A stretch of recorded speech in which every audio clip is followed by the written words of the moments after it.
Shalom, selamat malam bagi kita semuanya. Malam. Saya percaya kita semuanya sehat. Tuhan berikan kekuatan dan kesehatan. Kita bersyukur ya malam hari ini. Kita masih diberikan kesempatan untuk berkumpul meskipun melalui online. Terima kasih sudah bergabung, baik yang sudah tepat waktu tadi ya, di feed dialog kita setiap Selasa jam 19.30.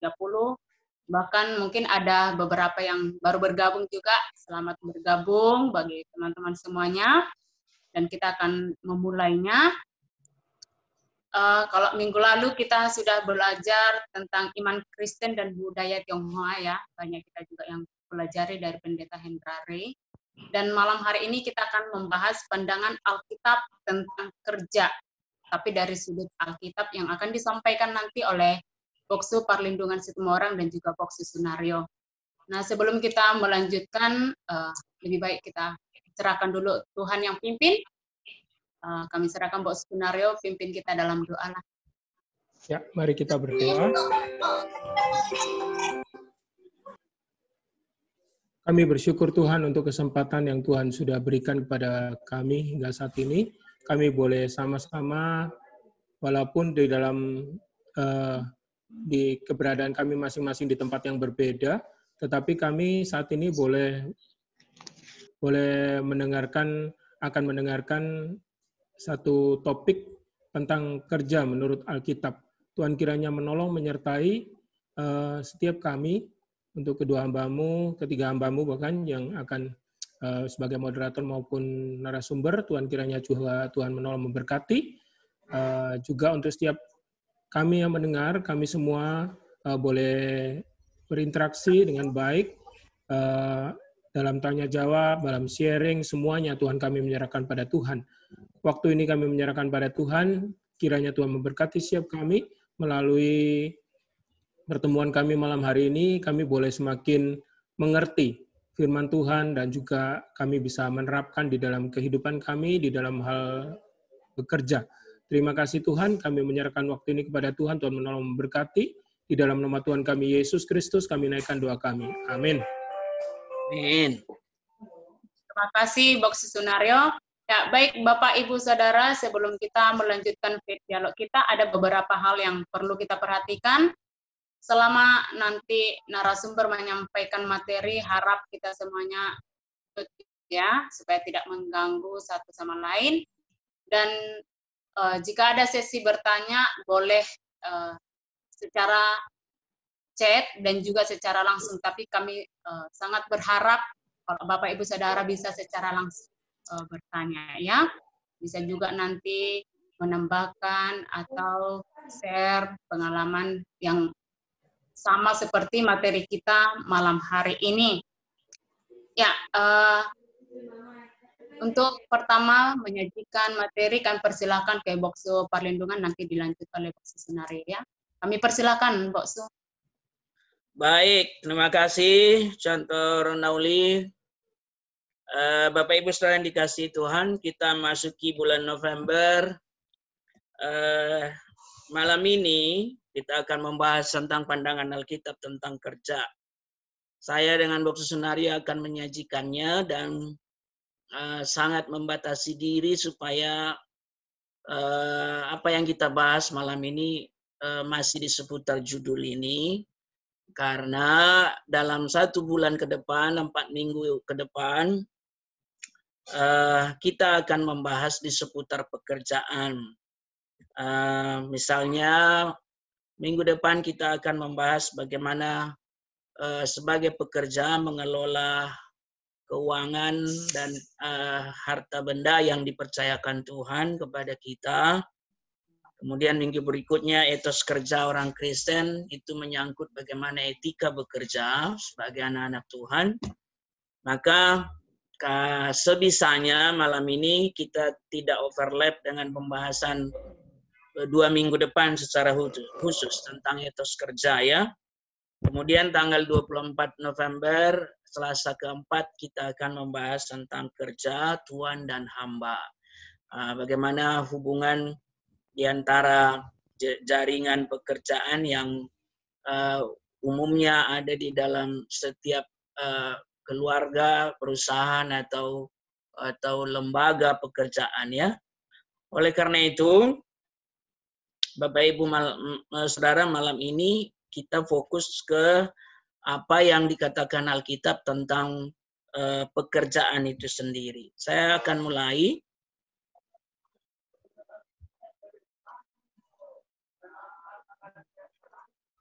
Baik, ada beberapa pendapat Bapak Ibu di seputar pekerjaan. Kita pikirkan dulu bagian-bagian yang dikatakan orang ini ya. Ada yang mengatakan seandainya Adam dan Hawa tidak jatuh ke dalam dosa, maka kita tidak akan capek untuk bekerja seperti sekarang ini. Nah, bagaimana menurut Bapak Ibu? Menurut pendapat ini, akhirnya manusia harus bekerja itu efek dari atau akibat negatif, akibat buruk dari jatuhnya Adam dan Hawa ke dalam dosa. Jadi bekerja karena efek manusia jatuh dalam dosa. Ya, benarkah demikian? Nanti biarlah Alkitab sendiri yang jawab ya. Kita akan bahas itu. Kemudian yang kedua, untuk mempertahankan pekerjaan di zaman sekarang,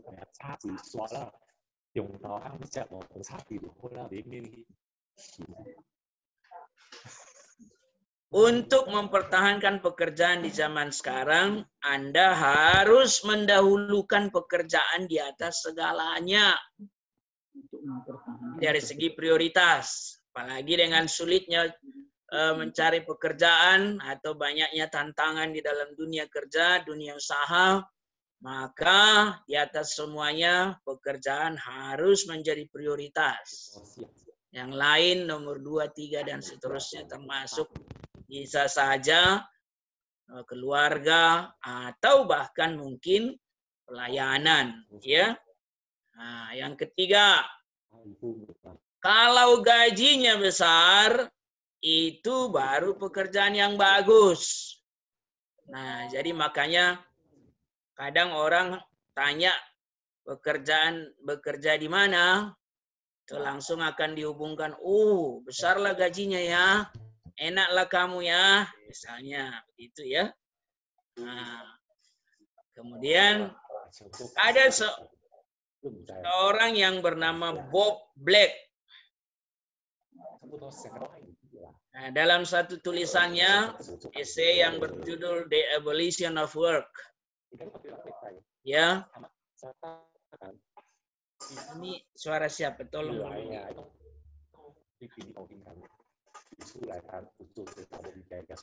Siapa yang? Tolong ditutup dulu. Tolong ditutup dulu speakernya.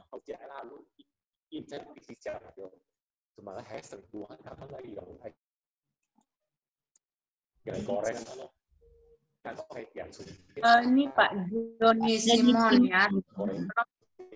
Nya di mute Pak Joni.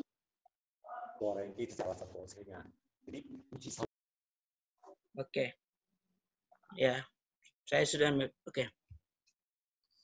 Baik. Bob Black bilang begini. Nah, ketahuan nanti dia ini orang yang suka kerja atau enggak ya. Tidak seorang pun yang harus bekerja. Bekerja adalah sumber dan hampir semua kesengsaraan di dunia ini, hampir semua kejahatan yang bisa saudara sebutkan berasal dari bekerja atau dunia yang dirancang untuk bekerja. Untuk menghentikan kesengsaraan ini, kita harus berhenti bekerja. Jadi bagi dia kerja itu sangat-sangat buruk, antipati dia sama pekerjaan ya. Nah, benarkah demikian? Mari kita lihat ya.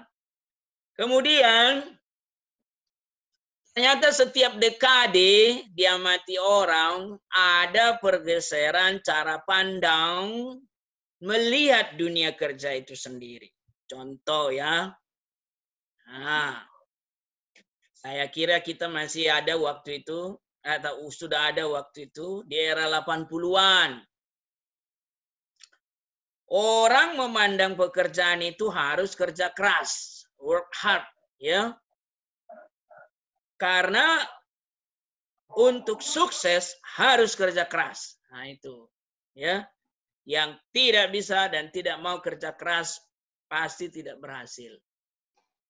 Itu. Jadi bisa dari segi otot, dari segi waktu, dari segi moodnya harus benar-benar maksimal. Kira-kira begitu ya. Kemudian di era 90-an sedikit bergeser dari kerja keras jadi work hard and work smart. Kerja keras dan kerja pinter. Jadi bukan hanya kerja keras, tapi harus juga pintar. Kerja pinter. Nah gitu ya. Saya masih ingat ada sebuah bank, karyawannya ada pinnya ditulis smart gitu ya. Senang saya melihatnya ya. Saya lihat bank itu dibandingkan yang lain memang jauh lebih bagus pelayanannya, cepat lagi ya, ramah lagi dan seterusnya ya. Kemudian di era 2000-an sampai sekarang apa mereka bilang? Sebut love what you do and do what you love. Cintai pekerjaan Anda, kerjakan apa yang Anda cintai. Nah, kan sudah jauh bergeser dari kerja keras yang mencucurkan keringat, tapi sekarang sudah lebih ke bagaimana enjoy di dalam sebuah pekerjaan. Ya, senang di dalam melakukan sebuah pekerjaan. Nah, sukacita dalam bekerja, kira-kira begitu, ya. Hasilnya tentu jauh lebih maksimal. Oke, sekarang mari kita lihat pandangan Alkitab dengan cepat ya. 1, bekerja adalah perintah Tuhan. Nah, ini yang menjawab pertanyaan tadi. Andaikan Adam dan Hawa tidak jatuh dalam dosa, sebenarnya kita nggak perlu kerja, katanya tadi ya. Padahal bekerja adalah perintah dari Tuhan kepada Adam dan Hawa di Taman Eden itu. Sebelum jatuh ke dalam dosa, Kejadian pasal 3 berarti ya. Sebelum Kejadian 3, Tuhan Allah sudah ada memberi perintah untuk manusia itu bekerja. Pasal 1, pasal 2, kita lihat ayat-ayat ini ya. Kejadian 1 ayat 28 misalnya. Beranak cuculah dan bertambah banyak, penuhilah bumi dan taklukkanlah itu, berkuasalah atas ikan-ikan di laut dan burung-burung di udara, dan atas segala binatang yang merayap di bumi. Taklukkan, denominasi, kuasai, taklukkan dan kuasai. Gitu ya. Ini namanya denominasi. Artinya ada mandat kultural namanya. Mandat untuk pengelolaan dari ciptaan itu sendiri. Nah, kalau untuk urusan pengelolaan itu sudah urusan action, beraktivitas, bekerja, begitu ya. Kemudian Kejadian 2:15, Tuhan Allah mengambil manusia itu dan menempatkannya dalam Taman Eden untuk mengusahakan dan memelihara taman ini. Lihat bagian yang saya warnai merah itu ya. Bicara tentang mengusahakan, bicara tentang memelihara, itu sudah sifatnya bekerja. Gitu ya. Ini ayat-ayat sebelum jatuh dalam dosa. Itu berarti judul kita di poin ini, bekerja adalah perintah Tuhan. Kejadian 2 ayat 9 lanjutannya, 19. Lalu Tuhan Allah membentuk dari tanah segala binatang hutan dan segala burung di udara, dibawanya lah semuanya kepada manusia itu untuk melihat. Nah, lihat bagaimana ia menamainya. Dan seperti nama yang diberikan manusia itu kepada tiap-tiap makhluk yang hidup, demikianlah nanti nama makhluk itu. Ada penugasan dari Tuhan Allah kepada Adam memberi nama. Mungkin bagi kita kan, itu pekerjaan ringan saja, lewat berdua-berdua, binatang itu terus dikasih nama. Iya, tapi itu sudah bagian dari penugasan dalam bentuk pekerjaan. Ya, nah itu sebabnya poin ini penting bagi kita, bahwa pekerjaan bukanlah sebuah kutukan. Pekerjaan bukanlah akibat dari jatuhnya manusia dalam dosa. Bekerja bagi manusia ciptaan Tuhan adalah rancangan dari Tuhan itu sendiri. Maka harus kita pandang pekerjaan sebuah mandat dari Tuhan, kesempatan dari Tuhan, sebuah kepercayaan dari Tuhan. Harus kita terima dengan ucapan syukur, ya. Jatuhan manusia ke dalam dosa hanya menambah usaha di dalam bekerja memang menjadi lebih berat. Nah, ini ayatnya dari Kejadian 3 ayat 17-19 itu saya potong begini. Maka terkutuklah tanah karena engkau. Dengan bersusah payah engkau akan mencari rezekimu dari tanah seumur hidupmu. Semak duri dan rumput duri yang akan dihasilkannya bagimu, dan tumbuh-tumbuhan di padang akan menjadi makananmu. Dengan berpeluh engkau akan mencari makananmu. Yang dikutuk bukan manusia itu sehingga jadi bekerja, bukan ya. Yang dikutuk Tuhan adalah tanah. Ya. Jadi akhirnya manusia harus bersusah payah. Artinya ya kita mengerti bagian ini. Oh, akibat jatuh dalam dosa, maka di dalam berusaha dan bekerja manusia harus lebih berat, lebih susah. Nah, kira-kira begitu. Itu masalahnya, ya. Berpeluh dikatakan. Kemudian yang kedua, siapa yang tidak mau bekerja, janganlah ia makan. Nah, ini dari Rasul Paulus di Perjanjian Baru tegas, ya. Apa maksudnya? Nasihat Paulus, jika seorang tidak mau bekerja, janganlah ia makan. Ya, artinya apa itu? Itu berarti semua orang harus bergairah untuk bekerja mencari makanannya sendiri. Paulus memberikan teladan dengan bekerja sendiri sebagai tukang tenda. Kita tahu itu, ya. Dalam kesibukannya, dalam perjalanan penginjilannya yang 3 ronde itu, dia menyempatkan di sela itu, sela waktunya untuk membuat tenda dijual untuk kebutuhannya sendiri. Dan juga kebutuhan teman-temannya. Jelas itu di Kisah 18, ya. Kemudian Paulus mengajarkan kepada jemaat bahwa mereka harus bekerja untuk memenuhi kebutuhan mereka dan tidak hanya mengharapkan berkat melalui jerih payah orang lain. Yang artinya jangan menjadi beban bagi orang lain. Itu penting, ya. Nah, kemudian yang ketiga, orang yang rajin bekerja akan diberkati Tuhan. Itu janjinya. Itu bisa dan layak kita pegang janji Tuhan seperti itu, ya. Amsal 10 ayat 4 misalnya, tangan yang lamban membuat miskin, tetapi tangan orang rajin menjadi kaya. Itu firman Tuhan. Ya. Kemudian Alkitab menentang sifat malas. Bapak Ibu boleh Bible reading dengan Amsal 6 itu, ya. Dikatakan di sana bahwa orang yang rajin akan diberkati. Belajarlah pada semut, katanya, ya, yang menyiapkan makanannya di musim panas, ntar musim hujan dia nggak bisa keluar, sudah tersedia di lumbungnya, kira-kira begitu. Itu juga mengajar untuk memanfaatkan kesempatan dengan benar dan juga berhemat, ya. Kemudian pemahaman yang salah. Hidup dengan iman, tidak perlu lagi bekerja dan cukup berdoa saja, maka Tuhan akan menurunkan berkat-Nya. Aduh, itu nggak benar, ya. Lipat tangan aja, tunggu turun dari surga berkat yang mencukupi kebutuhan hidup. Enggak juga. Oke. Amsal 12:24 berkata, tangan orang rajin memegang kekuasaan, tetapi kemalasan mengakibatkan kerja paksa. Ya, artinya Tuhan menginginkan setiap anak-anaknya, umatnya rajin dalam bekerja, dan janji Tuhan akan memberi ganjaran, diberkati oleh Tuhan. Hasil usaha tidak akan sia-sia, ya. Yang keempat, buanglah mental pengemis.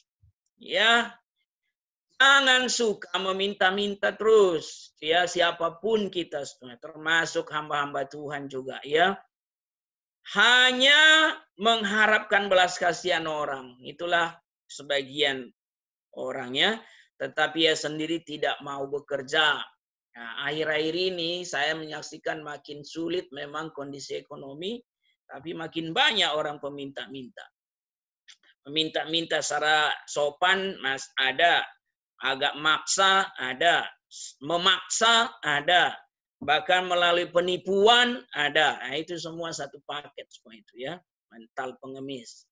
Akar dari mental pengemis ini tidak lain adalah kemalasan. Sampai orang korupsi, jalan pintas supaya dapat main judi termasuk, ya. Untuk cepat dapat untung dengan jalan pintas, semua itu kategori ini, ya. Ia memilih cara yang lebih gampang, yaitu meminta-minta. Ini hal yang tidak baik, ya. Firman Tuhan mengingatkan agar kita bekerja sehingga dengan demikian memakan makanan kita sendiri. 2 Tesalonika 3:12, orang-orang yang demikian kami peringati dan nasihati dalam Tuhan Yesus Kristus supaya mereka tetap tenang melakukan pekerjaannya dan dengan demikian makan makanannya sendiri.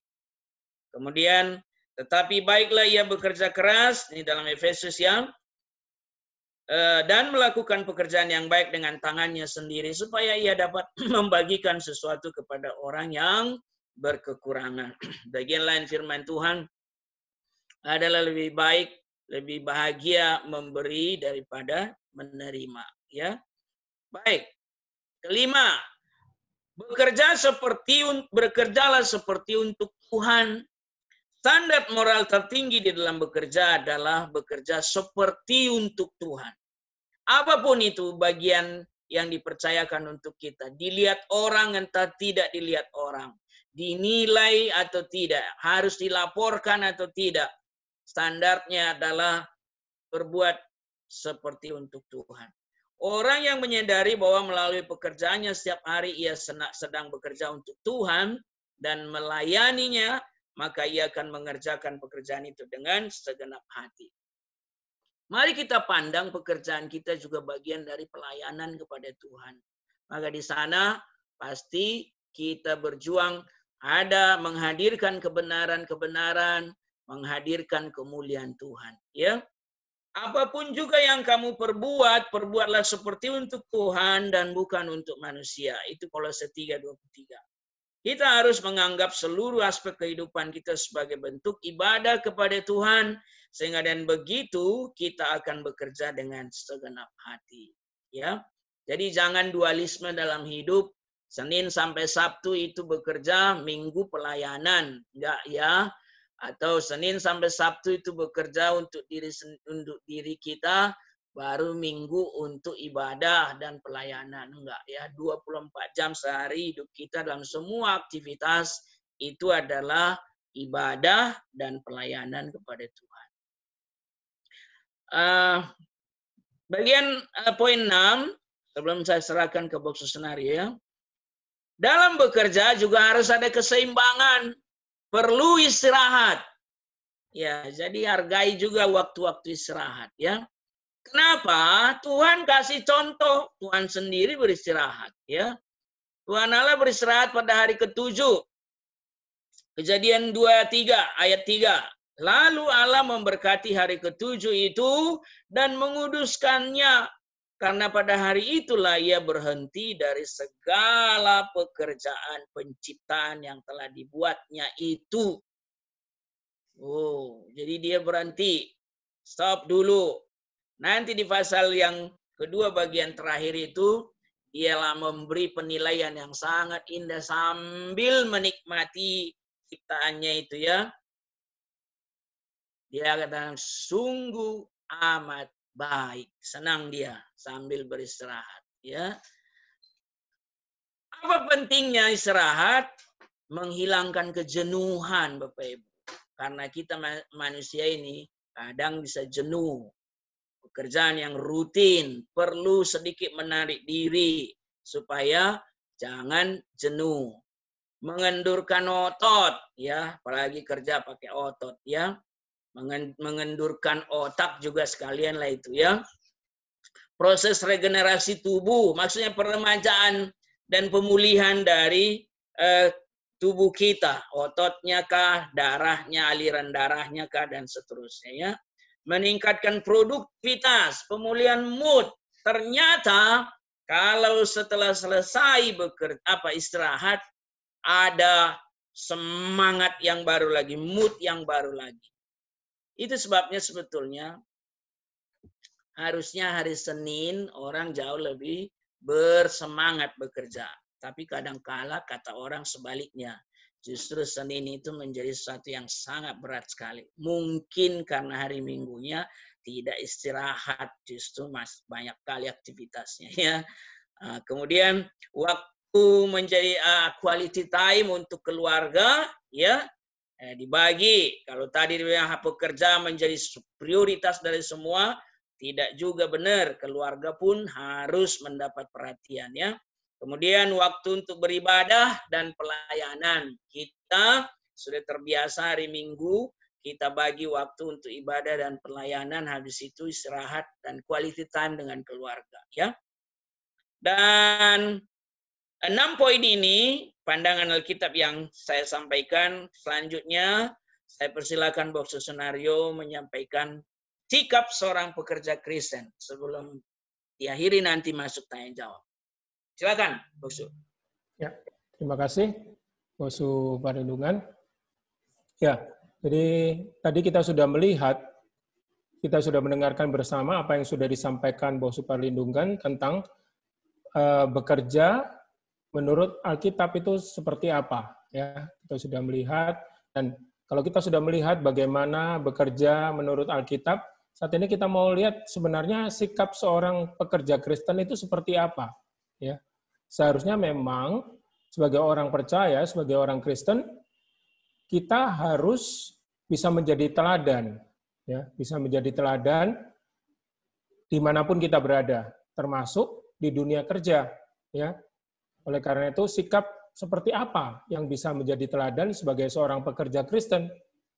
Ya, coba kita perhatikan dari Efesus 6 ayat 5 sampai dengan ayat yang ke-7, di situ berkata, "Hai hamba-hamba, taatilah Tuhanmu yang di dunia dengan takut dan gentar, dan dengan tulus ikhlas dan tulus hati, sama seperti kamu taat kepada Kristus, jangan hanya di hadapan mereka saja untuk menyenangkan hati orang, tetapi sebagai hamba-hamba Kristus yang dengan segenap hati melakukan kehendak Allah, dan yang dengan rela menjalankan pelayanannya seperti orang-orang yang melayani Tuhan dan bukan manusia, ya. Sekali lagi diulang juga berhubungan dengan tadi yang poin di atas, bahwasanya kita bekerja itu bukan untuk manusia, tetapi kita bekerja itu untuk Tuhan. Oleh karena itu kita harus menjadi pekerja yang jujur. Jangan ketika kita dilihat oleh bos kita atau atasan kita, kita seolah-olah menjadi orang yang rajin. Tetapi ketika tidak ada atasan kita, kita malas-malasan, tidak mau bekerja, ya. Ini harus kita perhatikan, ya. Jadi kita harus menjadi pekerja yang jujur. Kalau kita tidak mau bekerja sementara kita sudah digaji, berarti kita tidak jujur, ya. Kita seperti halnya kita mencuri, begitu ya. Si kita sudah diberi gaji, sudah dibayar, tapi kita tidak mau bekerja, ya. Hanya ketika dilihat oleh atasan kita, bos kita mau bekerja dengan baik, ya. Itu namanya kita tidak jujur, ya, di dalam melakukan pekerjaan kita. Tetapi kalau kita bekerja bukan untuk dilihat orang, tetapi kita bekerja karena kita melayani Tuhan, maka kita akan dengan sungguh-sungguh, dengan segenap hati kita lakukan itu, ya. Dan kita menjadi pekerja yang jujur, ya. Selanjutnya, silakan Bosu Parlindungan untuk ya, poin ya. selanjutnya. Bisa digeser PowerPoint-nya? Ya, sedikit agak bandel nih, sebentar ya. Iya. Oke. Ya. Jadi poin yang kedua yaitu bagaimana sikap pekerja Kristen, yaitu bekerja dengan tanggung jawab. Ya. Masih ada hubungan juga ya dengan tadi ya. Bekerja dengan penuh tanggung jawab adalah mengerjakan dengan sebaik-baiknya tugas dan tanggung jawab kita. Jadi bertanggung jawab. Ya. Apa yang sudah kita berikan, tugas yang diberikan kepada kita, kita bertanggung jawab. Ya, kita melakukan dengan sebaik-baiknya, dengan penuh tanggung jawab. Ya, seperti yang dikatakan oleh Sarah Bradley di sini katakan, sikap seorang terhadap pekerjaan akan mencerminkan nilai diri orang tersebut dan tanggung jawabnya terhadap kehidupannya. Ya, jadi dengan melihat seseorang itu dalam pekerja seperti apa, kita bisa menilai, oh orang ini seperti apa tanggung jawabnya kepada kehidupannya. Ya. Jadi ketika kita dilihat orang dalam hal kita bekerja, orang juga bisa menilai kita. Dalam kehidupan kita bisa dikatakan orang yang bertanggung jawab atau tidak. Ya. Ketika dalam hal pekerjaan kita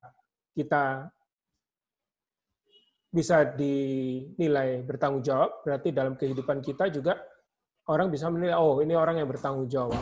Ya. Jadi dalam hal yang kecil kita bertanggung jawab, pasti di dalam hal yang besar pun kita juga bisa bertanggung jawab. Tapi kalau dalam hal kecil saja kita tidak bisa bertanggung jawab, hal yang besar apalagi. Ya. Apakah Anda seorang karyawan yang bekerja untuk orang lain atau Anda bekerja sendiri? Ya, jadi maksudnya kita sebagai karyawan atau kita sebagai pengusaha ya, berusaha sendiri, kerjakanlah itu dengan sebaik-baiknya ya, hingga tuntas dan mendatangkan hasil memuaskan. Jadi jangan karena ini bukan milik kita, yang penting saya dapat gaji, maka saya melakukan apa adanya, ya, sesuka hati saya. Yang penting saya dapat gaji, saya bekerja, ya walaupun tidak maksimal nggak apa-apa lah. Ya. Tapi kalau kembali ke poin yang tadi, kalau kita lakukan itu seperti untuk Tuhan, maka kita lakukan dengan maksimal, walaupun ini bukan untuk, kalau untung bukan untuk kita secara langsung, ya, meskipun sebenarnya tidak langsung bisa, ya. Untuk itu sebenarnya berhubungan juga dengan kita. Kalau perusahaan maju, tentu kita juga akan bisa, prestasi kita akan naik. Ya. Jadi oleh karena itu kita harus benar-benar bisa melakukan itu dengan sebaik-baiknya, sampai tuntas, bukan karena kita ini pengusaha, ini milik kita sendiri, tetapi walaupun kita hanya sekedar kerja atau karyawan, kita lakukan itu dengan sungguh-sungguh. Ya. Janganlah pekerjaan Anda akhirnya menyusahkan orang lain, ya. Karena Anda tidak bertanggung jawab di dalam mengerjakannya. Ya. Kalau kita tidak melakukan tugas kita, tanggung jawab kita, pekerjaan kita dengan sungguh-sungguh, berarti pekerjaan kita akan terbengkalai. Tidak maksimal. Berarti pasti nanti orang lain akan terkena akibatnya. Ya. Perusahaan, teman sekerja kita, ya, bos kita, ya. Banyak pihak yang akan dirugikan karena kita tidak bertanggung jawab dalam mengerjakan pekerjaan kita. Ya. Kemudian selanjutnya, poin yang selanjutnya, bekerja dengan tidak bersungut-sungut. Poin selanjutnya, Bos Superlindungan. Iya. Jadi sebenarnya ini masih berhubungan, ya. Terus ini 3 poin ini masih berhubungan. Jadi kalau kita melakukan seperti untuk Tuhan, maka kita akan lakukan itu dengan sungguh-sungguh, ya. Tanpa sungut-sungut, tidak ngomel, ya. Orang yang mengerjakan sesuatu dengan bersungut-sungut dan mengomel menandakan bahwa ia melakukan itu dengan terpaksa, ya. Terpaksa karena berat, ya. Dengan berat hati, ya. Mungkin karena ya kalau saya nggak kerja, nanti saya nggak dapat uang, nanti saya mau makan apa, ya? Karena terpaksa, karena saya mau tidak mau harus bekerja, ya, untuk mendapatkan penghasilan. Kalau saya tidak bekerja, nanti saya tidak bisa makan, ya. Oleh karena itu ya terpaksa saya lakukan, tapi lakukannya itu tidak dengan sungguh-sungguh, suka ngomel, suka bersungut-sungut, suka protes, ya. Oh, kenapa begini? Kenapa begitu? Ya, banyak sekali orang yang bekerja suka mengomel, ya, sehingga dia tidak betah bekerja di satu tempat. Oleh karena itu mungkin dia hanya bekerja beberapa bulan, kemudian pindah ke tempat yang lain. Nanti sudah nggak lama lagi, pindah lagi. Kenapa? Karena itu tadi, bekerja dengan bersungut-sungut, ya, tidak mensyukuri, ya, kerja dimanapun ya tetap seperti itu, ya. Masalahnya bukan lingkungannya, tetapi dia sendiri sebenarnya yang bermasalah, ya. Jadi oleh karena itu harus hati-hati, jangan kita seringkali terus bersungut-sungut ketika kita bekerja, oh, protes atasan kita begini, rekan sekerja kita begini, perusahaan kita begini, ya, terus bersungut-sungut, ya, tanpa mengkoreksi diri. Sebenarnya kita ini sudah bekerja dengan baik atau tidak sebenarnya, ya. Jadi itu yang harus kita perhatikan. Ketika seseorang mengerjakan sesuatu dengan terpaksa dan tidak dengan hati yang tulus, maka dapat dipastikan bahwa hasil kerjanya tidak akan memuaskan. Ya. Ingat bahwa kerja adalah ibadah. Ya. Jadi itu berhubungan dengan hasil. Ya, ketika kita tidak melakukan dengan sukacita, tetapi kita bersungut-sungut, maka hasilnya juga tidak akan memuaskan, pasti. Ya. Kalau kita bekerja, ngomel dan sebagainya, ya, bersungut-sungut, maka hasilnya pasti, ya, pasti hasil kita tidak akan memuaskan. Orang lain tidak akan melihat, oh, dia bekerja dengan baik, tidak, ya. Lakukanlah segala sesuatu dengan tidak bersungut-sungut dan berbantah-bantahan. Itu firman Tuhan dengan jelas, ya, dikatakan dalam Filipi 2 ayat 14. Jadi itu yang harus kita perhatikan. Jadi jangan sampai kita sungut-sungut, apalagi berbantah-bantahan dalam menerima pekerjaan kita. Ya, lakukan itu dengan sukacita, tanpa sungut-sungut. Ya, kembali tadi seperti yang firman Tuhan katakan sebelumnya, lakukan seperti untuk Tuhan, bukan untuk manusia. Ya, mungkin itu yang bisa kami sampaikan. Ya, selanjutnya saya serahkan kepada moderator. Contoh, silakan. Ya. Oke, terima kasih untuk Mbok Suparlin dan Mbok Sunario yang sudah menyampaikan materi. Mungkin ada beberapa dari kita yang mau bertanya secara langsung atau lewat chat juga boleh. Mengingatkan kembali dari apa yang disampaikan dari Mbok Suparlin dan juga Mbok Sunario, ada tentang pergeseran cara pandang, ada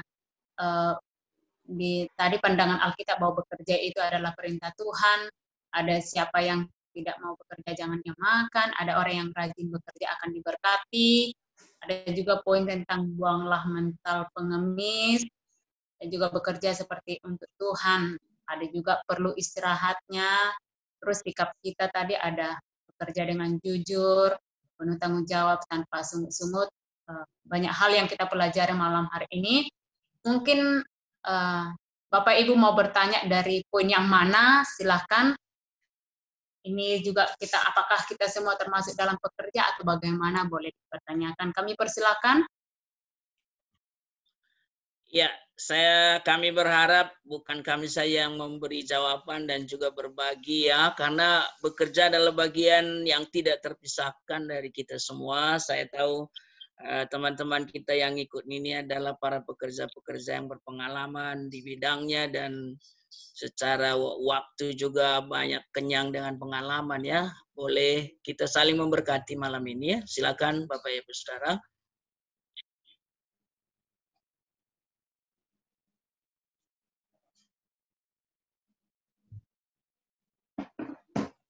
Ya. Apakah ada yang mau bertanya?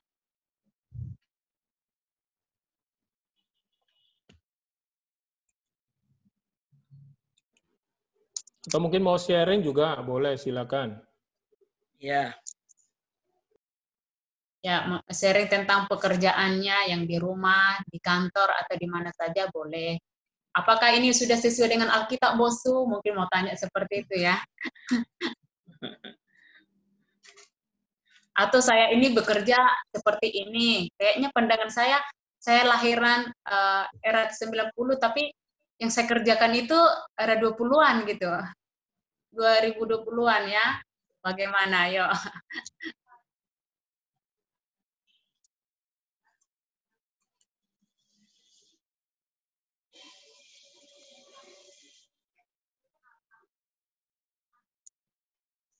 Ya, menunggu mungkin ada dari Bapak Ibu yang mau bertanya. Ini saya mau bertanya ini kepada Boksu Parlin dan juga Boksu Sunario. Ya, silakan. Contoh. Sekarang ini kan banyak yang ada ya banyak orang tua yang di rumah tuh.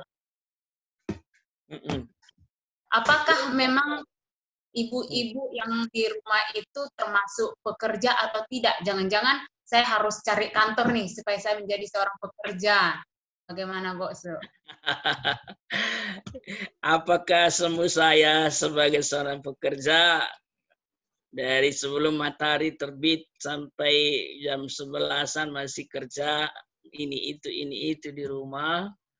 Jadi kalau ditanya orang, istrimu kerja, kita jawab apa? Ada orang nggak kerja, ikut suami dia. Kemana dia ikut suami? Saya pergi, dia di rumah kok, nggak ikut-ikut kok. Terus ya kan? Iya. Sebetulnya saya pribadi ya sangat menghargai pekerjaan ibu-ibu di rumah. Saya tidak pernah bilang istri saya tidak kerja ya. Ya kerja apa istri? Kerja mengurus rumah tangga.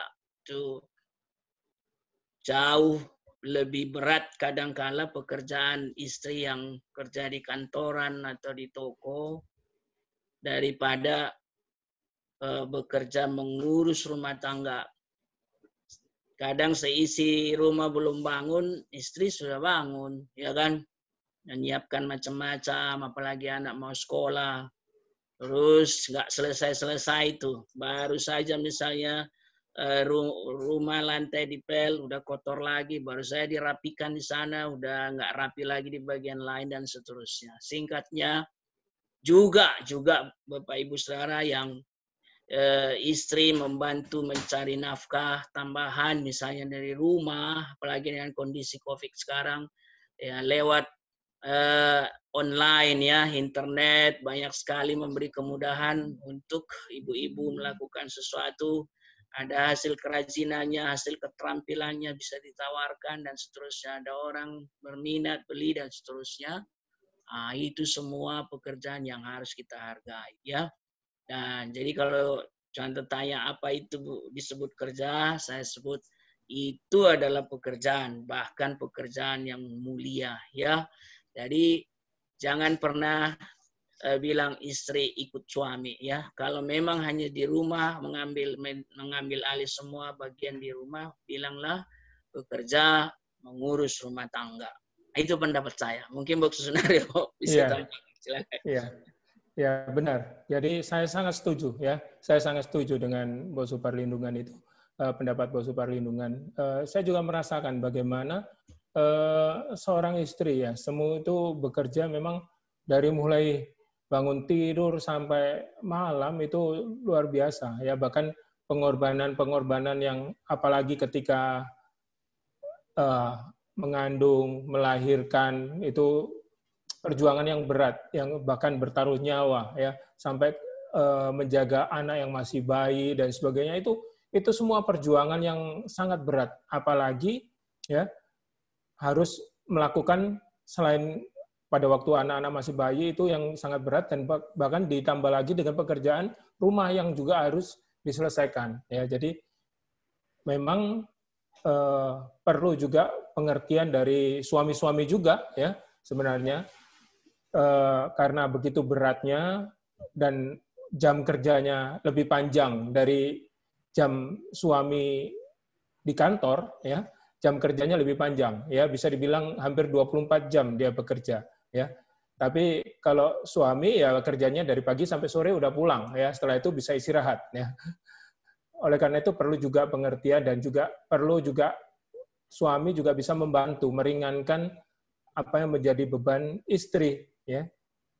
ketika pulang ya, memang kita juga perlu istirahat, tapi ketika kita sudah ada waktu istirahat dan kita juga perlu ya menolong ya apa yang dilakukan oleh istri ya. Jadi sehingga tidak terlalu kecapean nanti ya, tidak terlalu stres dan sebagainya, sehingga kita bisa berbagi ya.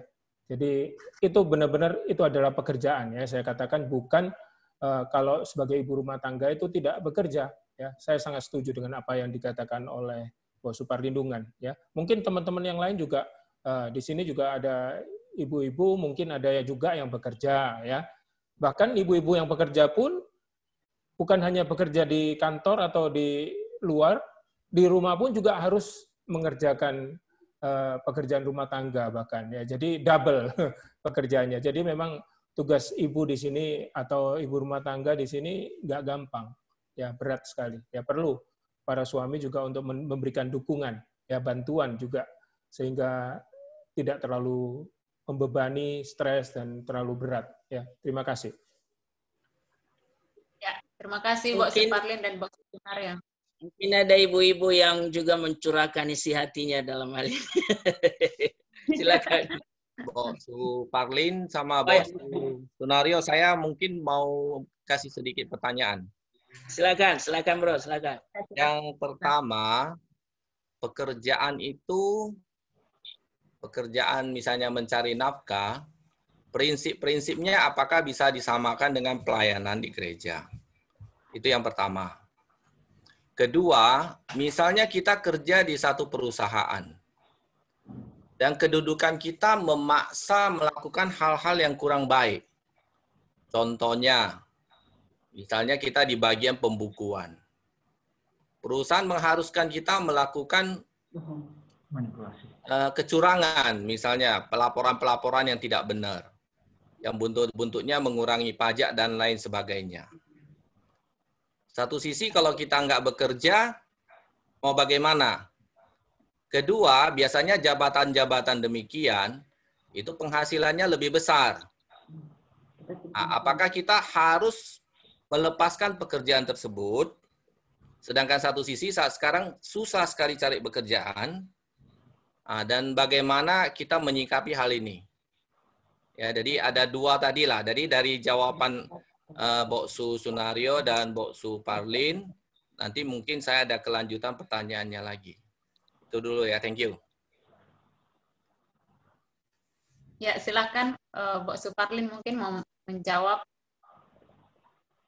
Ya, apakah pekerjaan bisa disebut bagian dari pelayanan? Jawabannya iya, karena tadi beberapa prinsip itu kan sebetulnya apapun bagian dari pekerjaan kita melakukannya seperti untuk Tuhan. Seperti untuk Tuhan itu berarti kita sedang memuliakan Tuhan. Melayani itu prinsipnya kan menyenangkan hati Tuhan, memuliakan Tuhan, mengabdikan diri kepada Tuhan. Jadi artinya begini, kita tidak perlu berbeda-bedakan, harus prinsip seperti ini. Pekerja Kristen yang memuliakan Tuhan di kantor itu. Pekerja Kristen yang memuliakan Tuhan di toko itu. Sebetulnya itulah sebetulnya prinsipnya. Artinya status kita kemanapun kita 24 jam sehari dalam semua aktivitas itu tetap melekat. Saya anak Tuhan yang sedang mengerjakan pekerjaan A. Saya anak Tuhan yang menjadi seorang pejabat di perusahaan A. Saya seorang anak Tuhan yang sedang memimpin perusahaan A misalnya. Jadi tidak bisa dibedakan sebetulnya. Itulah bagian dari cara kita memuliakan Tuhan, artinya juga melayani Tuhan di situ. Ya, jadi apa yang dikerjakan harus ada di dalam koridor kebenaran. Itu sebenarnya prinsip kita. Hanya saja, nah kita kan, saya bilang dari mimbar gereja bisa seperti bla bla bla bla, harus kudus, harus benar, harus ini. Tapi di dunia nyata sana belum tentu begitu. Ada hal-hal yang harus berhadapan dengan yang sifatnya sudah bengkok, sifatnya sudah menyerempet ketidakbenaran, ada mungkin udah unsur-unsur ketidakjujuran dan seterusnya di sana. Dan itu bukan cerita isapan jempol, benar-benar itu dialami anak-anak Tuhan di sana. Banyak sharing dari anak-anak Tuhan bagaimana susahnya dia di tempat pekerjaan itu. Di instansinya itu misalnya. Pegawai negeri juga begitu, bahkan di perusahaan swasta juga kadang begitu. Apakah harus menarik diri ketika bertemu dengan seperti itu? Nah, disinilah timbang-timbangannya sebetulnya. Nanti di ranah etika sebetulnya di minggu ketiga kita akan lebih banyak menyoroti itu. Misalnya lah, si Yusuf di dalam pekerjaan yang ditugaskan Potifar kepada dia di rumah Potifar, dia tahu persis apa yang menjadi bagiannya, yang menjadi tanggung jawabnya, dia tahu persis juga apa yang tidak boleh dikerjakannya. Satu hal yang sangat luar biasa, dia makin diberkati Tuhan di saat yang sama karena kejujurannya dan etos kerjanya, tapi di saat yang sama si Potifar memberi wewenang tanggung jawab yang jauh lebih besar, memimpin semua karyawan di rumahnya. Dan hanya satu, jelas dibilang Potifar, istriku itu bukan bagian dari urusanmu, kira-kira begitu. Bacalah tentang itu. Dan ketika ada masalah di seputar yang dilarang tuannya itu, dia benar-benar konsisten di situ, tidak akan bersinggungan dengan itu. Dan ketika godaan itu hebat sekali memuncak dari istri Potifar, silakan Bible reading nanti tentang itu. Yusuf benar-benar, bagaimana mungkin aku melakukan dosa seperti ini terhadap Allahku, itu dibilang. Nah, artinya di tempat kerja pun tetap harus mengutamakan kemuliaan dan kebenaran. Ketika berbenturan bagaimana? Nah, situlah nanti timbang-timbangannya. Ada orang yang siap menanggung resiko. Risiko apa misalnya? Saya lebih baik mengundurkan diri dari sini dan dengan keyakinan Tuhan akan buka jalan di tempat lain. Dan itu sudah dikerjakan oleh banyak anak-anak Tuhan. Keputusan seperti itu. Tapi ada juga yang tetap bertahan di situ seraya dia berjuang sedikit demi sedikit mewarnai tempat pekerjaannya. Saya kira hal-hal seperti ini pun butuh komitmen, ya.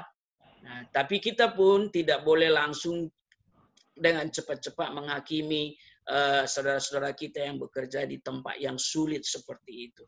Saya kira tidak menjadi hakim kita. Kamu kok bertahan di situ dan seterusnya. Tapi ada orang yang memilih keluar, betul. Ada orang yang memilih bertahan, betul. Dan seterusnya. Tinggal bagaimana pergumulannya pribadi dengan Tuhan. Saya kira begitu. Mungkin Box Susunario bisa tambahkan? Ya, jadi memang itu situasi yang tidak mudah memang untuk anak-anak Tuhan, ya. Konsekuensi seperti yang dihadapi oleh Yusuf tadi, ya. Jadi ketika dia tidak mau kompromi, ya, tidak mau kompromi dengan dosa, ada konsekuensi, yaitu apa? Dia harus dimasukkan ke penjara, ya. Dan itu dia harus terima. Untuk sekian waktu lamanya, ya, dia harus menderita memang, ya. Jadi ada harga yang harus dibayar dan itu dia terima. Tapi ketika kita menjadi anak Tuhan yang sungguh-sungguh dan melakukan pekerjaan dengan jujur, Tuhan tetap memelihara kita. Ya, walaupun kita di penjara sekalipun seperti Yusuf tadi ceritanya, dia tetap merasakan penyertaan Tuhan di penjara. Dia menjadi kepercayaan dari kepala penjara, ya seperti itu. Jadi dimanapun dia berada, dia bisa menjadi berkat. Walaupun konsekuensi ada yang harus ditanggung, tapi pimpinan Tuhan, penyertaan Tuhan tetap dirasakan, walaupun dalam situasi yang tidak mudah, ya seperti itu. Jadi memang hal-hal semacam itu perlu, ya, komitmen, ya, kesungguhan, ya, kita perlu ada komitmen yang kita harus ambil menjadi anak Tuhan. Oh, kita mau benar-benar sungguh-sungguh dan kita nggak mau kompromi, ya. Ya tadi seperti yang dikatakan oleh Bos Perlindungan, memang ada orang-orang Kristen yang belum sampai level itu, ya, belum sampai kepada level itu sehingga dia masih belum berani, ya, untuk ambil komitmen. Iya, saya lebih baik mundur saja. Belum sampai ke level itu, ya. Tapi ya kita memang seperti tadi katakan harus menghargai juga, walaupun ya itu memang sebenarnya tidak boleh, ya. Tetapi ketika dia pada level yang sudah pada level yang lebih tinggi lagi, nanti dia akan bisa ya lakukan itu, ya. Jadi prinsipnya tetap kita tahu tidak boleh kompromi, ya. Harus ada, memang akan ada konsekuensi yang harus kita tanggung, tapi kita harus terus konsisten dan percaya bahwa Tuhan akan terus menyertai kita ketika kita bersikap jujur dan taat kepada apa yang Tuhan katakan. Ya, terima kasih. Ya, terima kasih Bu Suparlin dan juga Bu Sunario. Mungkin ini sesuai dengan penjelasan tadi ya, sikap seorang pekerja itu ya jujur dan bertanggung jawab.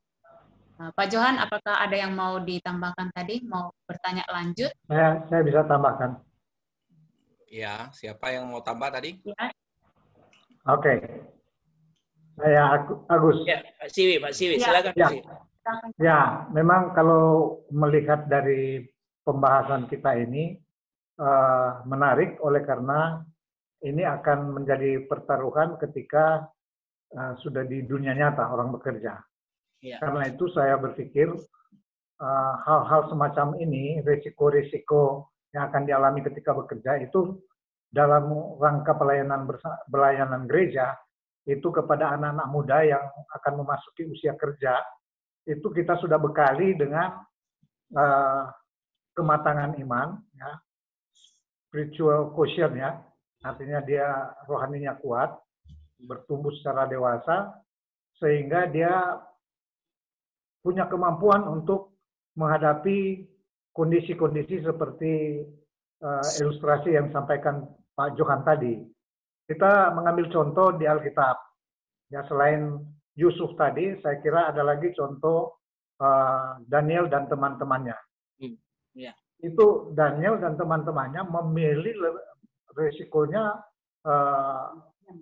tetap menunjukkan kesetiaan kepada Tuhan daripada mengikuti permintaan dari pemimpin tertinggi sekalipun di tempat mereka bekerja. Dan ya, itu kalau bersedia membayar harga, Tuhan juga menghargai. Sehingga walaupun di tempat pembakaran yang sudah berlipat-lipat kali pemanasannya,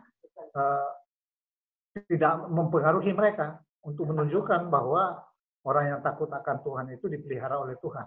Nah, begitu juga ketika kita menghadapi situasi pekerjaan di mana pemimpin atau organisasi tempat kita bekerja itu menyimpang dari norma-norma yang benar, ya kita harus bersedia. Nah, tapi orang yang mampu itu adalah orang yang memiliki kematangan rohani. Ya. Ya. Dan saya pikir kita semua berjuang untuk itu. Ya, untuk itu. Ya, ya.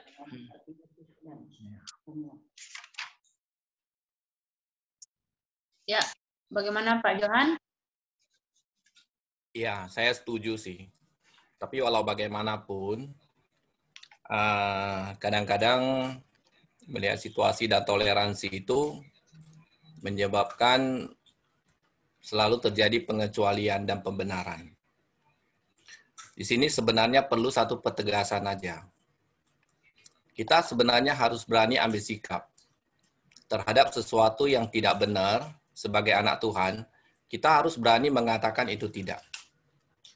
Dan itu juga menandakan kita itu beriman atau tidak untuk menghadapi itu. Ya, memang berani untuk mengatakan tidak untuk hal yang tidak benar, pasti ada konsekuensi dan resikonya. Dan satu sisi kalau resiko dan konsekuensinya itu terjadi, sebenarnya kita beriman enggak untuk mempertahankan kebenaran itu di hadapan Tuhan. Ya. Ini yang paling penting menurut saya. Jadi kadang-kadang yang jadi masalah, selalu dilakukan pembenaran-pembenaran untuk sesuatu yang tidak benar, inilah yang menjadi akar masalah itu. Kalau saya melihat seperti itu ya, baik dalam lapangan pekerjaan maupun dalam pelayanan. Ini mungkin perlu kita renungkan semua. Itu aja, Bok Su. Thank you ya semua ya. Oke, ya, makasih. Ya, terima kasih Pak Johan. Mungkin ada juga dari Bapak Ibu yang lainnya yang mungkin sharing juga bagaimana pengalaman di tempat kerja, mau di rumah, di tempat kerja luar juga boleh. Kami persilahkan. Ya, saya mau menambahkan ya, Santa Ronauli. Iya, Ibu Huang Dini. Ya, silakan. Ya, baik. Terima kasih, Santa Ronauli. Ya, tadi sudah dipaparkan oleh Pendeta Perlindungan atau dari Bok Sunaryo tentang pekerjaan, pandangan Alkitab, tentang sikap sebagai seorang pekerja Kristen. Ya, begitu ya.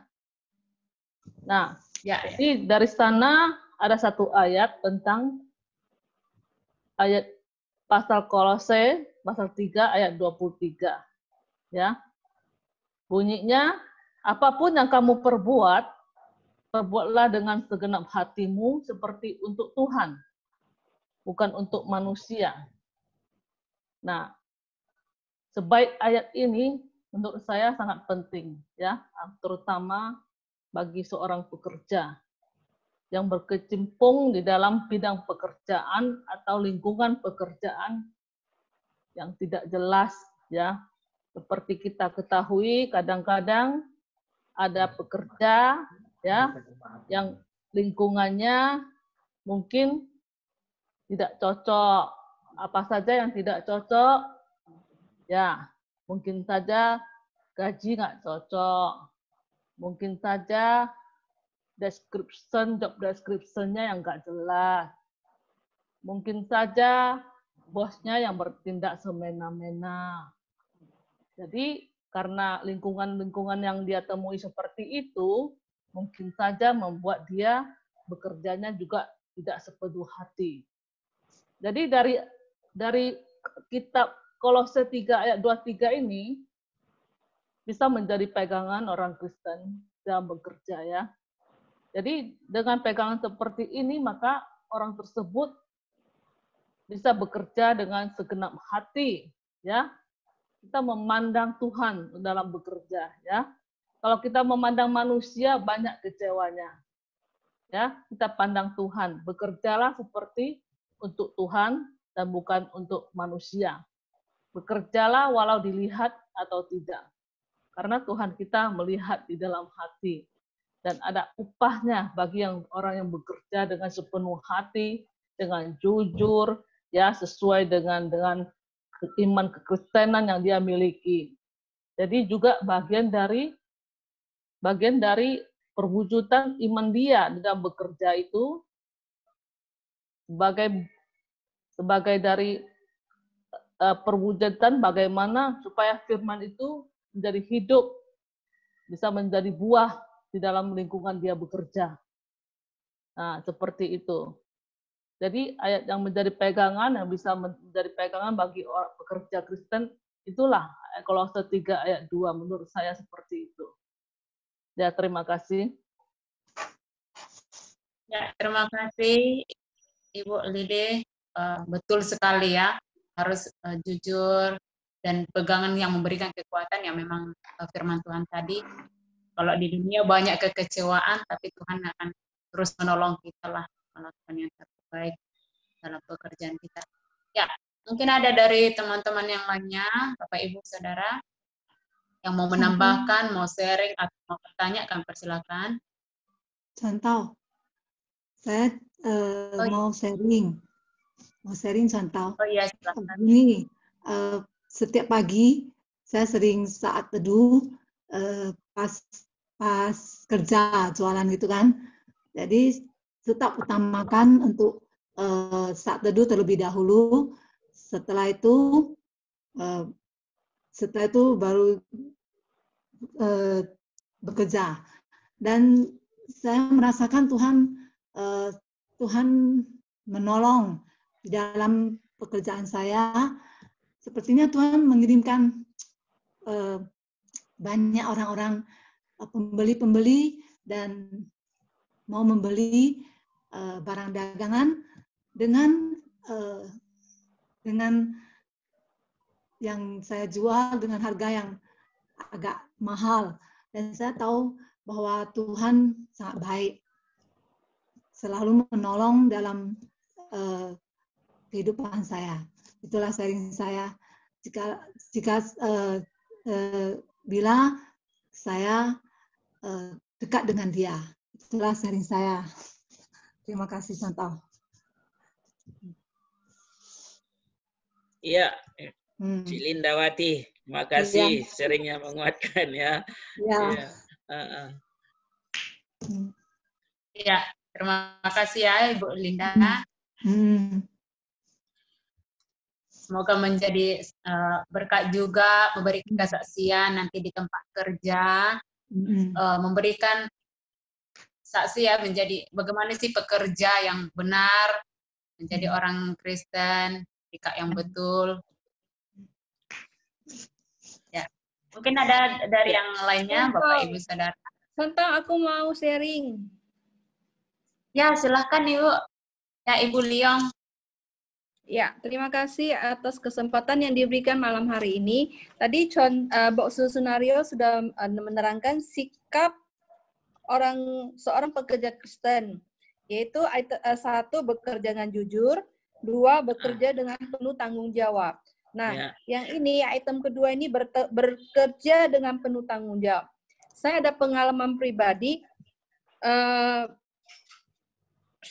Saya mendapat pelayanan dari gereja, pekerjaan pelayanan. Jadi saya kerjanya ogah-ogahan, kayak mau dikerjain, kayak nggak mau dikerjain. Jadi sekali saya dapat teguran gitu dalam hati saya gini, untuk tanggung jawab yang kecil gitu aja kamu tidak bisa laksanakan. Gimana kamu mau bertanggung jawab dengan pekerjaan yang besar? Nah itu. Jadi sepertinya saya pernah membaca firman Tuhan yang ini. Tanggung jawab kecil harus diselesaikan dengan baik supaya bisa bekerja untuk tanggung jawab yang lebih besar. Yeah. Cuman saya sudah lupa itu firman itu di mana dia firmannya, entah di kitab apapun saya sudah lupa. Tapi perasaan saya pernah membaca. Jadi pada saat keadaan itu perumpamaan tentang talenta, Cik. Nah, itu. Iya.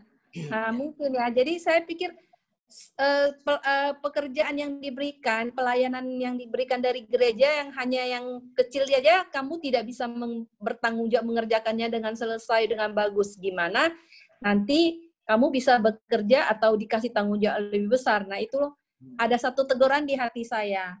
Jadi saya cuma pingin minta itu firmannya di mana ya gitu ya kira-kira, karena saya udah lupa itu. Matius 25 itu. Matius 25 ya, Bok Su? Iya, perumpamaan tentang talenta itu ya. Ada itu. Terima kasih Bok Su. Iya. Ya, terima kasih untuk Ibu Liong ya. Ada lagi dari Bapak Ibu yang lain, mungkin suara bapak-bapak ini.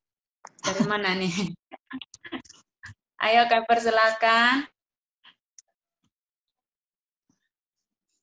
Matius 25 ayat 21 ya, Cia. Nanti boleh Bible reading dari situ ya.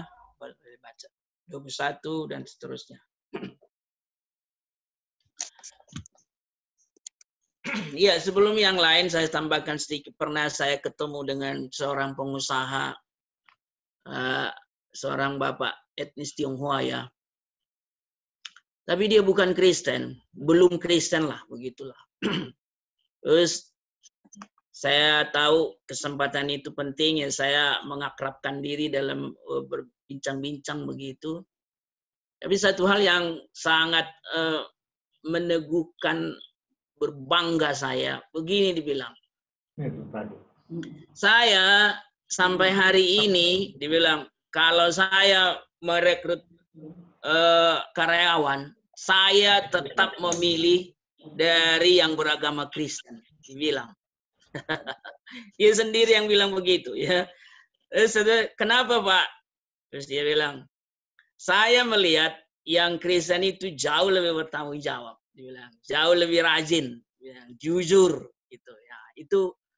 Itu salah satu indikasi lah. Artinya anak-anak Tuhan yang sudah belajar taat pada firman, belajar melayani Tuhan, belajar menerapkan kebenaran di manapun dia berada. Sebetulnya dunia melihat ada nilai lebih dari anak-anak Tuhan. Jadi kalau ini bisa kita pertahankan, sebetulnya akan jauh lebih baik, bisa mewarnai banyak hal.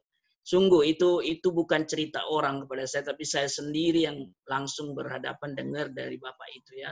Saya lebih memilih karyawan Kristen daripada bukan Kristen. Dia punya alasan sendiri bagaimana etos kerja seorang yang Kristen dinilai jauh lebih bagus. Ya itu saya bersyukur atas itu. Itu ya, sharing saya ya. Terima kasih. Kembali ke contoh.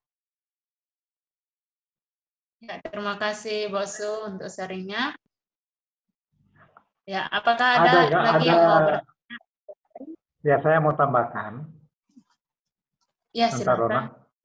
Ya, ada sebetulnya teladan walaupun tidak terlalu wah begitu ya. Tapi di era kepemimpinan otoriter di zaman Orde Baru, itu ada menteri yang dipercaya oleh Pak Harto hampir seluruh periode pemerintahannya, yaitu Pak Radius Prawiro. Beliau itu Kristen. Radius Prawiro, ya, luar biasa. Kemudian Adrianus Moi, dia pernah menjadi di bagian keuangan.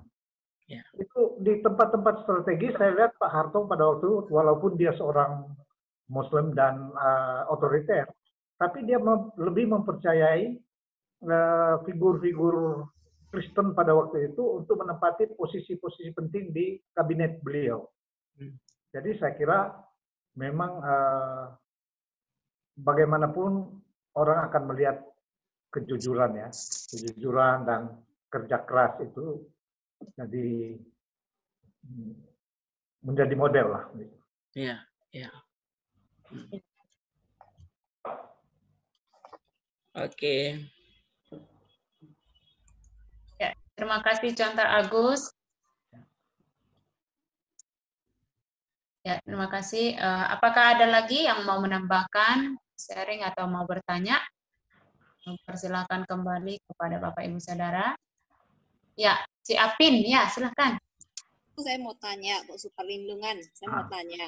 Sekarang kan banyak kita lihat ya, anak muda kerjanya di luar negeri, ke Filipina, ke Vietnam, itu kerjaannya kan kerja di bagian perjudian ya. Gimana pendapat menurut Alkitab ya, pandangan kita ya? Iya. Makanya di dalam negeri cari kerja kan susah, kebanyakan cari kerja sampai ke sana. Gimana pendapat Bu Su? Terima kasih. Iya, saya tahu itu beberapa dari pemuda gereja tertentu, saya pernah tahu akan ada yang masih di sana, ada yang sudah pulang. Memang kelihatan mereka membawa duit lebih banyak. Ya, jadi ketika kita tanya apa kerjamu di sana, itu katanya judi online itu ya.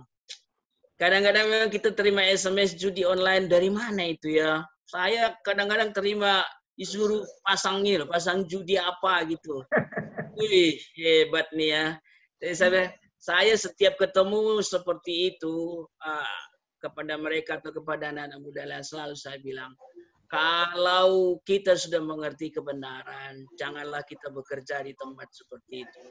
Ya, artinya tidak pantas seorang anak Tuhan yang sudah mengaku lahir baru, menerima Yesus sebagai Tuhan Juru Selamatnya, tapi bekerja di tempat perjudian. Nggak etis banget. Ya, tidak benar. Tidak memuliakan Tuhan. Itu juga secara otomatis aktif dia ikut mencelakai orang dalam arti merugikan. Judi itu kan tidak ada yang menang. Semuanya kalah pada akhirnya. Dan tak pantas lah. Kita dorong anak-anak muda kita, kalau kita kenal, apalagi famili, keluarga, apalagi, janganlah bekerja yang begitu-begitu. Ya, mungkin di sini di Medan agak sulit, tapi ya bertahanlah daripada mengerjakan hal yang tidak benar lah. Tidak akan, ya uang itu sifatnya kan bukan Bukan tidak penting uang, sangat penting, tapi bukan itu yang terpenting. Itu dulu itu prinsipnya. Ya, saya tidak setuju itu. Sungguh-sungguh saya tidak setuju. Ya, sama seperti secara etis sebetulnya yang lebih ringan. Apakah seorang anak Tuhan boleh menjual benda-benda yang tidak membangun hidup orang lain? Katakanlah misalnya, apakah seorang anak Tuhan boleh menjual kios-kios rokok misalnya? Ya kalau ditanya gimana? Saya kira kurang baik lah, nggak baik lah. Ya hal-hal seperti itu. Ya, itu jawaban saya, Ci. Mungkin Bok Susunario bisa tambah. Ya, silakan.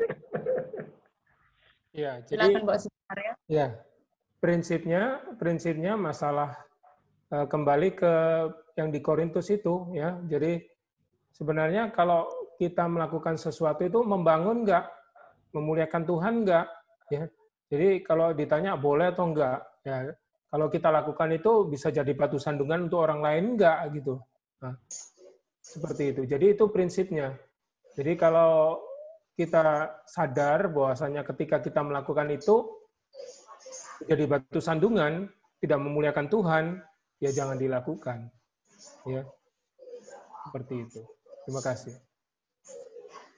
Ya, saya ingin menambahkan juga ya.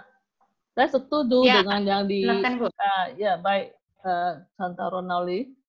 Saya setuju yang dikatakan Pendeta Perlindungan maupun Bok Sunaryo. Kalau orang yang sudah lahir baru, ya sebaiknya tidak bekerja bidang pekerjaan seperti itu.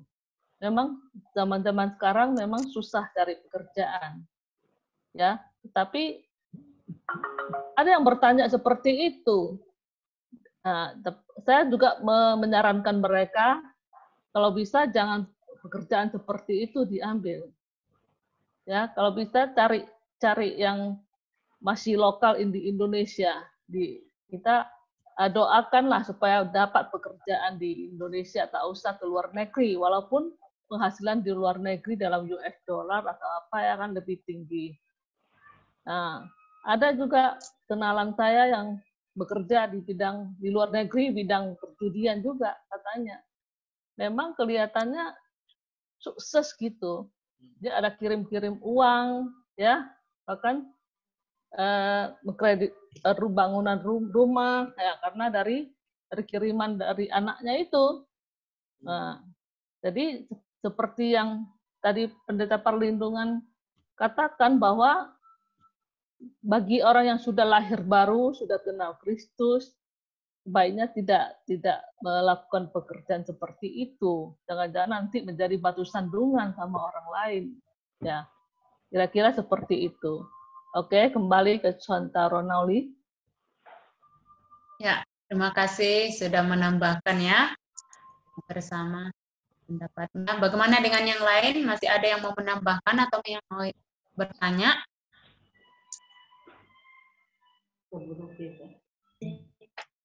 Boksu, mungkin saya mau sharing dikit ya. Suara saya jelas?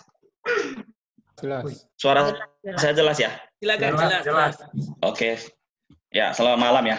Jadi thank you ya, terima kasih Boksu. Ya, malam ini topiknya sangat menarik dan saya rasa ini salah satu topik yang jarang sekali dikhotbahkan ya. Padahal ini sangat penting sekali. Tadi beberapa bahan yang dibawakan itu sudah sangat lengkap ya, di mana pekerjaan itu adalah pemberian Tuhan. Ada baiknya kita sebagai orang Kristen itu harus tahu bahwa pekerjaan itu juga adalah yang diberikan oleh Tuhan kepada kita, baik kita bekerja maupun mengusahakan sendiri ya. Tapi yang mau saya sharingkan di sini mungkin kita perlu renungkan adalah di mana dengan kondisi tadi kan sudah dibilang ya bahwa saya dulu cukup kerja keras, kemudian ditambah lagi setelah itu seiring berjalannya dengan waktu harus bekerja dengan smart. Gitu loh. Iya, ini. Nah, tentu kan di tahun 2000-an ya beda karena yang bekerja itu udah beda ya. Kids zaman now, yang milenial, ya mereka sedikit-sedikit bilangnya ini ada passion, saya nggak ada passion di situ. Jadi bukan kerja keras dan kerja semangatnya yang ditonjolkan gitu loh. karena mereka bisa dibilang mereka itu adalah yang mau serba instan untuk anak-anak muda sekarang. Nah, yang ingin saya sharingkan di sini adalah mungkin kita juga perlu melihat ya, selain dari pekerjaan yang tadi kita sudah diskusi dari awal sampai akhir, ya itu mungkin sesuatu yang tampak ya, tapi ada sesuatu yang mungkin kita perlu cermati bersama, di mana zaman milenial ini, anak-anak muda sekarang itu yang maunya jalan pintas, instan, cepat, dan bisa menghasilkan uang yang besar. Ya, misalnya kita lihat saat ini yang sudah terjadi, bahkan money game ya. Kita lihat salah satu contohnya money game, mungkin yang sudah tutup, mungkin sudah kita tahu ya, ada BMA. Nah, yang saya sesalkan kadang saya melihat ada juga hamba Tuhan, bukan saja orang Kristen, hamba Tuhan juga ikut bermain di dalamnya gitu loh. Padahal mereka tahu, seharusnya mereka lebih tahu ya. Sudah dikatakan kita harus mengusahakan berkeringat untuk mendapatkan sesuatu. Itu baru namanya hak kita. Itulah yang namanya bekerja. Tapi ini sudah terjadi sih ya. Kalau mungkin Bapak Ibu semua juga melihat ya, zaman instan semuanya mau instan. Nah, itu mungkin kita perlu perhatikan anak muda yang ada di sekeliling kita, mungkin anak kita atau famili kita, perlu kita sadarkan mengenai hal seperti itu. Jadi bekerja itu bukan cuma yang mereka anggap pekerjaan yang benaran yang dari Tuhan, itu adalah sesuatu yang bagaimana dibandingkan dengan kadang mereka berpikir, ya ini saya juga mengeluarkan keringat kok, saya kena hujan, kena panas. Ya saya jualan money game gitu loh. Beli satu paket, ya sebulan bisa dapat 10%, 5%, orangnya cuan begini, tapi kan sudah tahu bahwa suatu saat akan tutup gitu loh. Nah, dan saat ini juga banyak godaan-godaan seperti itu. Nah, jadi bukan sudah bergeser yang dianggap pekerjaan yang bisa menghasilkan sesuatu itu di zaman-zaman saat ini sih. Nah, itu yang mungkin kita perlu membahas juga ya, hal seperti itu. Thank you. Baik Pak Ahwi, ya senang sharingnya. 3 minggu ke depan kita masih berputar di seputar ini, pasti lebih luas lagi Pak Ahwi. Thank you. Ya, thank you. Ya. Oke, terima kasih Pak Ahwi. Siapa ini? Ya, ada yang lain? Teringat tadi ya apa yang disampaikan oleh Pak Ahwi ya. Harus ada yang bertanya ya? Ya, saya mau sharing dikit. Contoh Anto. Ya, contoh Anto silakan. Ya, dulu aku kerjanya sebelum bertobat itu jual narkoba. Wah, itu ya. Aku kerja di diskotik sebagai pengedar narkoba. Ketika aku bertobat untuk meninggalkan pekerjaan itu, begitu bergumul sekali. Karena itu satu malam tutup mata 500 sampai 1 juta. Kadang Imlek aku pernah ambil uang satu malam 30 juta. Dapat bersih gitu ya. Satu malam. Imlek hari pertama. Itu yang paling banyak pernah aku dapat. Jadi ketika aku bertobat, aku tahu ini bukan pekerjaan yang memuliakan Tuhan. Tapi satu sisi saya nggak ada pengalaman bekerja apa-apa. Saya yakin ketika kalau aku meninggalkan diskotik ini, hidup saya akan merana. Tapi aku tekadku bulat, aku tinggalkan. Ya benar, seperti yang aku duga. Hidup aku merana, aku makan nasi 3 bulan, nasi putih, ya, 3 bulan. Selama 3 bulan itu begitu menderita sekali. Kos pun nggak bisa, tinggal di rumah kawan, gitu ya, sampai diusir sama kawan. Habis itu tinggal lagi di rumah kawan yang lain, akhirnya di sana. Dan aku merasakan, ya, sedikit ada penyesalan, tapi aku percaya bahwa ketika aku bekerja melakukan itu untuk Tuhan, maka jalan yang di depan itu Tuhan akan perindah. Dan saya mengalami Tuhan, ya saya bekerja bisa di BCA gitu ya. Tamatan SMA, bekerja di BCA, kedudukan yang lumayan, gaji yang sangat tinggi, ya aku merasakan penyertaan Tuhan. Jadi yang ingin aku sampaikan, mungkin awal-awal untuk meninggalkan pekerjaan yang tidak memuliakan Tuhan itu nggak mudah. Kita akan menghadapi berbagai cobaan, badai, hidup, bahkan mungkin kita hanya makan nasi putih. Tapi itu ada damai sejahtera. Di diskotik, jual narkoba, aku merasakan setiap hari tidak ada damai. Begitu mau pulang harus lihat kiri kanan apakah ada polisi yang mengintai.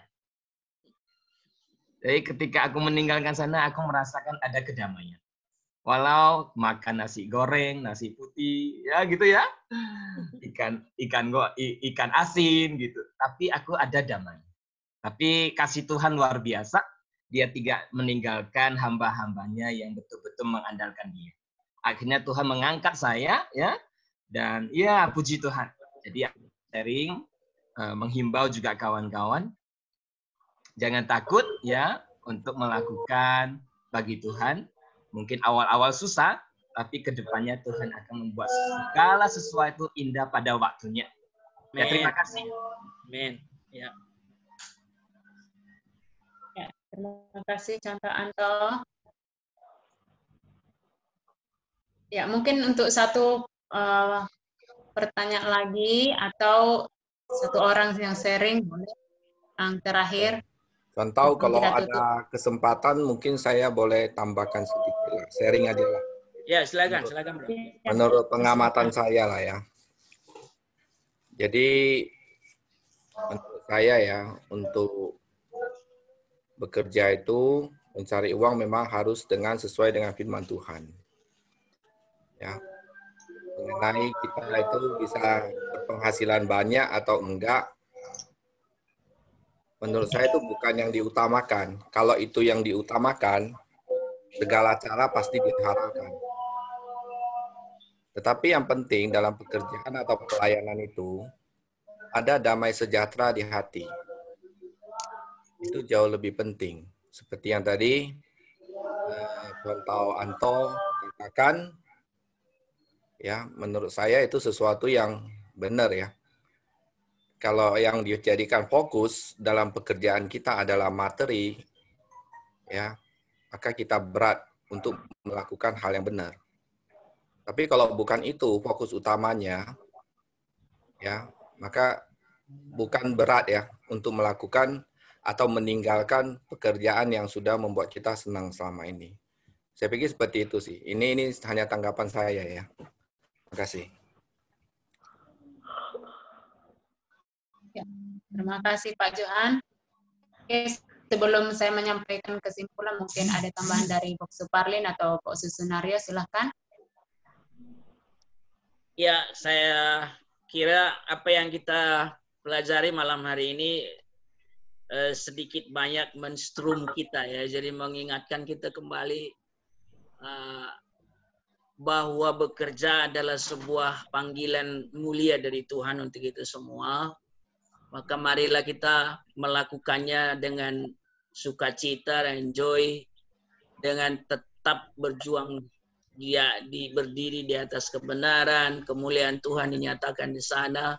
Seraya dalam pekerjaan itu pun saya bisa berdampak untuk orang lain, meningkatkan harkat martabat orang lain. Di situ kemuliaan-kemuliaan yang kita dapat sebetulnya dari pekerjaan. Maka para pekerja Kristen, ayo kita jaga kesaksian kita baik-baik lewat apa yang Bapak Ibu geluti, entah usaha sendiri, entah bekerja ikut orang, atau bekerja di pemerintahan. Di sana pun sebetulnya Tuhan mengutus kita semua, mengutus Bapak Ibu. Ayo muliakan namaku, berdampaklah di tempat ini. Kira-kira begitu saudara. Kita ingatlah itu, tetap semangat. Kondisi mungkin sulit, tapi bergantung kepada kemurahan Tuhan itu tidak pernah mengecewakan ya. Terima kasih, Tuhan berkati.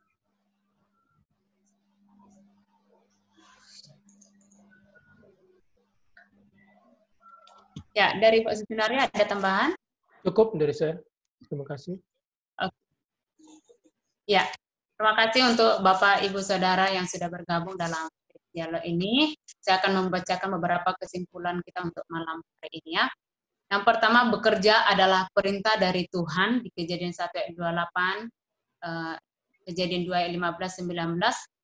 Dan bukan hanya perintah Tuhan, tetapi juga Tuhan itu adalah bekerja juga dari dulu sampai sekarang. Yang kedua, setiap orang ada kesulitan dan tantangan dalam bekerja, tetapi kita berdoa biar Roh Kudus Tuhan terus memimpin kita ya. Yang ketiga, bekerjalah dengan sungguh-sungguh, jangan jadi pemalas, buanglah mental pengemis, ingat orait labora ya, bekerja sambil berdoa.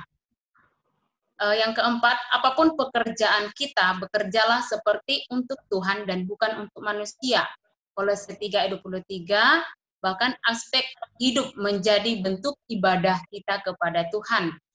Yang kelima, sebagai orang Kristen atau orang percaya, kita bisa menjadi saksi Kristus dalam bekerja dengan sikap seorang pekerja yang benar. Cara bekerja dengan jujur, penuh tanggung jawab, jangan bersungut-sungut, taat, rajin, dan bekerja dengan hati. Inilah beberapa kesimpulan untuk kita malam hari ini. Marilah kita menjadi pekerja yang menjadi saksi Kristus dimanapun kita berada, baik di rumah, baik di kantor, atau di mana saja pekerjaan kita. Ya. Terima kasih untuk Bosu Perlindungan dan juga Bosu Sunario yang sudah menyampaikan materi yang cukup bagus, bahkan memberkati kita semuanya. Kita terus berdoa untuk pelayanan Bosu Perlindungan dan juga Bosu Sunario. Terima kasih untuk Bapak Ibu yang setia, kami percaya juga Selasa depan, bahkan kita juga ikut bergabung lagi, bahkan mengundang juga teman-teman kita, orang-orang di sekitar kita, di tempat kita kerja juga, sama-sama ikut. Karena 1 bulan ini kita masih membahas tentang pekerjaannya, bagaimana kerja. Ya, untuk menutup acara kita, Fit Dialog kita, mungkin Ibu Bang Lili bisa pimpin kita dalam doa ya. Ya, rekan-rekan semuanya, kita bersatu di dalam doa. Ya Allah Bapa kami yang bertahta di dalam kerajaan surga, Allah yang kami kenal di dalam anak-Mu Yesus Kristus. Ya Tuhan, pada saat ini kami sudah menyelesaikan jumpa baik dialog. Biarlah apa yang kami dapatkan hari ini boleh memberkati kita semua dimanapun kita berada. Ya Bapak, tolong kami supaya Engkau tambahkan wawasan kami, juga menambah perluasan dari rohani kami, semakin supaya rohani kita semakin berakar, bertumbuh, dan berbuah di dalam kehidupan kami sehari-hari. Ya Tuhan, kami serahkan setiap anak-anak Tuhan ke dalam tangan-Mu. Biar Engkau memberkati usaha, pekerjaan, studi, pelayanan, dimanapun mereka berada. Terima kasih ya Tuhan. Di dalam nama Tuhan Yesus, kami sudah berdoa. Amin.